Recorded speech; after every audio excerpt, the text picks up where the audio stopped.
இந்த செய்தியை உங்களுக்காக வழங்குவது யூரோ குரூப் மலேசியா.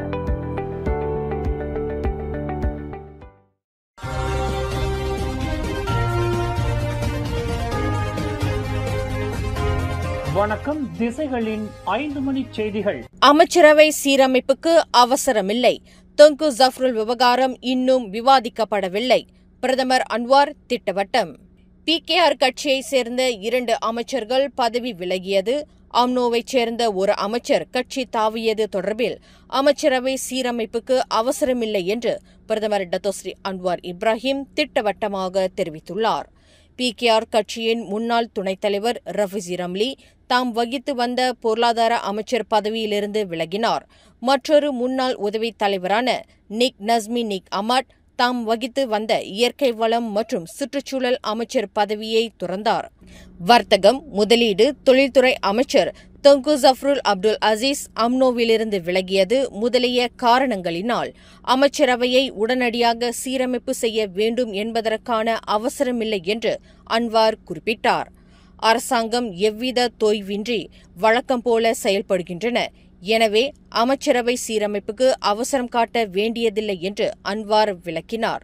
அம்னோவிலிருந்து விலகி PKR கட்சியில் சேரப்போவதாக அறிவித்துள்ள தொங்கு ஜஃப்ருல் விவகாரம் இன்னும் விவாதிக்கப்படவில்லை என்பதையும் அன்வார் தெளிவுபடுத்தினார். கோலாலம்பூர் மாநகரின் மையப்பகுதியான டத்தாரான் மெர்டேகா சதுக்கத்தில் கடந்த வெள்ளிக்கிழமை இரவு நிகழ்ந்த கைகலப்பு தொடர்பில் கும்பல் ஒன்றை போலீசார் தீவிரமாக தேடி வருகின்றனர். ஒரே கும்பலைச் சேர்ந்த சில தனிநபர்கள் சம்பந்தப்பட்ட அந்த கைகலப்பு சம்பவம் தொடர்பான காணொலி ஒன்று சமூக வலைதளங்களில் வைரலானதைத் தொடர்ந்து சில தனிநபர்களை போலீசார் தீவிரமாக தேடி வருவதாக கோலாலம்பூர் டங்வாங்கி மாவட்ட போலீஸ் தலைவர் ACP சுலிஸ்மி எஃப்என்டி சுலைமான் தெரிவித்தார். இந்த கைகலப்பு தொடர்பாக போலீஸ் புகார் ஒன்று பெறப்பட்டதைத் தொடர்ந்து விசாரணை அறிக்கையும் திறக்கப்பட்டுள்ளதாக அவர் மேலும் கூறினார். குற்றவியல் சட்டம் 148வது பிரிவின் கீழ் மேற்கொள்ளப்பட்டு வரும் இந்த விசாரணையில் சம்பந்தப்பட்டவர்களுக்கு எதிராக போலீசார் தீவிர தேடுதல் வேட்டையை தொடங்கியுள்ளனர் என்று ACP சுலிஸ்மி விளக்கினார். இந்தோனேசியா ஆச்சே கோத்தா சபாங் கடற்பகுதியில் நீச்சலில் ஈடுபட்டிருந்த மலேசியர் ஒருவர் நீரில் மூழ்கி மரணமுற்றார். இந்த சம்பவம் நேற்று சனிக்கிழமை காலை 9:30 மணிக்கு நடந்தது. இதர 2 மலேசியர்கள் மற்றும் ஒரு நீச்சல் பயிற்றுனர் ஆகியோருடன் 33 வயதுடைய அந்த மலேசியர் நீச்சல் மற்றும் முக்குளிப்பு நடவடிக்கையில் ஈடுபட்டிருந்த வேளையில் இத்துயர் சம்பவம் நிகழ்ந்துள்ளது. இந்த சம்பவத்தை இந்தோனேசிய போலீசார் உறுதிப்படுத்தியுள்ளனர். சிங்கப்பூர் உட்லேண்ட்ஸ் துவாஸ் நிலவெளி எல்லைகளின் சோதனை சாவடி மையங்களில் மலேசிய வாகன ஓட்டிகள் உட்பட சில வாகன ஓட்டிகள் நேரத்தை மிச்சப்படுத்த வரிசையை முந்திச் செல்லக்கூடும். அவ்வாறு செய்வோர் மீது கடும் நடவடிக்கை எடுக்கப்படவிருக்கிறது. அவர்கள் கருப்பு பட்டியலில் சேர்க்கப்படுவார்கள். இது மலேசிய வாகன ஓட்டிகளுக்கும் பொருந்தும் என்று சிங்கப்பூர் அறிவித்துள்ளது. வரிசையை முந்திச் செல்லும் ஓட்டுநர்களை குடிநுழைவு சோதனை சாவடி ஆணைய அதிகாரிகள் நிறுத்தக்கூடும்.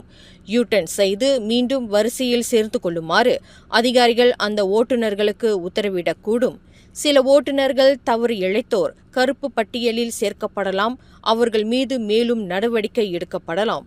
இவ்வாண்டின் ஜூன் மாதம் பள்ளி விடுமுறை காலம் தொடங்கிவிட்ட நிலையில் நிலவெளி எல்லைகளில் வாகன போக்குவரத்து அதிகமாக இருக்கும் என எதிர்பார்க்கப்படுகிறது. பயணம் சுமூகமாக இருக்க போக்குவரத்து ஒழுங்குமுறையை பின்பற்றுமாறு சிங்கப்பூர் குடிநுழைவு சோதனை சாவடி ஆணையம் வாகன ஓட்டிகளை கேட்டுக் கொண்டுள்ளது. கடா, சுங்கை பட்டாணி, கோலமுடா மாவட்டத்திலும் அதன் அருகிலுள்ள சில வட்டாரங்களிலும் கொள்ளை சம்பவங்களில் ஈடுபட்டு வந்த ஜேக் ஆயுதமேந்திய கொள்ளை கும்பலை போலீசார் முறியடித்துள்ளனர். ஜேக் கும்பலின் தலைவன் உட்பட 5 கைது செய்யப்பட்டது மூலம் இந்த ஆயுதமேந்திய இந்த கொள்ளை கும்பல் முறியடிக்கப்பட்டுள்ளதாக கோலமுடா மாவட்ட போலீஸ் தலைவர் ACP ஹான்யான் ரம்லான் தெரிவித்தார்.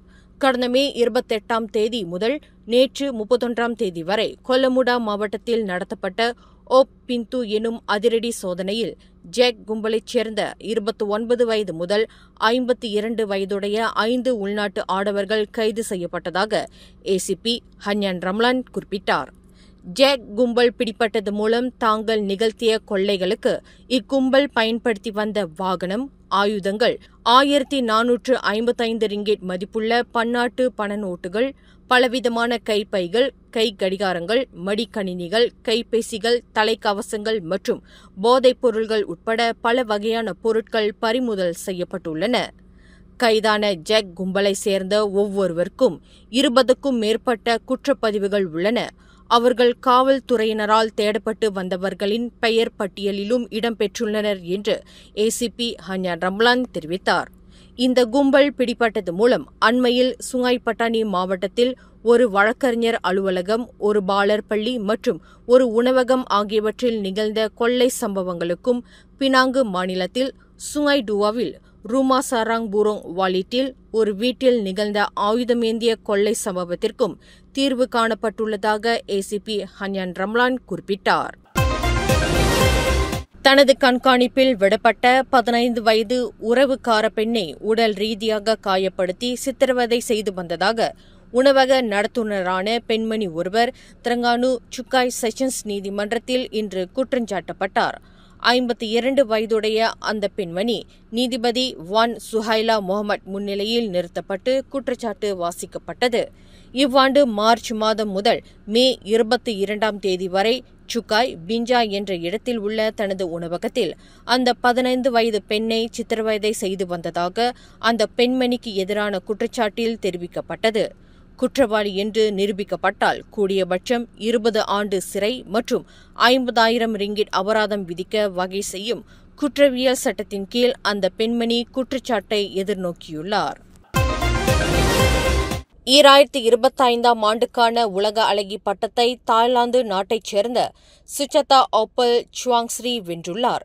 இந்தியா, தெலுங்கானா மாநிலம் ஹைதராபாத்தில் 72வது மிஸ் வேர்ல்ட் உலக அழகி போட்டி கடந்த மே 10ஆம் தேதி தொடங்கி நேற்று மே 31ஆம் தேதி சனிக்கிழமை இரவு நிறைவு பெற்றது. இந்த உலக அழகி போட்டியில் 108 நாடுகளிலிருந்து அழகிகள் பங்கேற்றனர். அமெரிக்காஸ், கரீபியன், ஆப்பிரிக்கா, ஐரோப்பா, ஆசியா, ஒசினியா என்று ஒவ்வொரு கண்டத்திலிருந்தும் போட்டியாளர்கள் கலந்து கொண்டனர். இந்நிலையில் அதன் இறுதி சுற்று நேற்று நடைபெற்றது. 20 பங்கேற்பாளர்கள் கலந்து கொண்டனர். தாய்லாந்தைச் சேர்ந்த சுச்சதா ஓப்பல் சுவாங்ஸ்ரீ, எத்தியோப்பியாவைச் சேர்ந்த எசட் டெரெஜே அட்மாசு, போலந்தைச் சேர்ந்த மஜா கிளட்ஜா, மார்டிகனைச் சேர்ந்த ஆர்லி ஜோக்சிம் என்ற இந்த 4 போட்டியாளர்கள் இறுதி சுற்றுக்கு தேர்வு செய்யப்பட்டனர்.